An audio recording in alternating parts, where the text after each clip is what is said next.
Good God. Just photos don't do justice how tiny this baby is.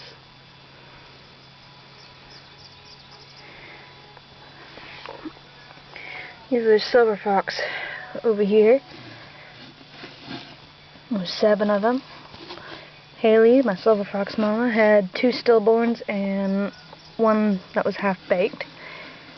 So she has 7 left here. And my mini Rex French Angora mix, bred back to a mini Rex, had 9. All alive and very tiny. Very, very tiny. Oh my gosh. I've never seen kits this small unless they were half baked.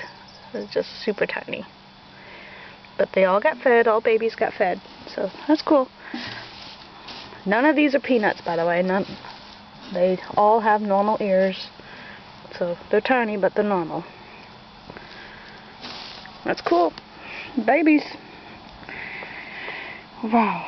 So many babies.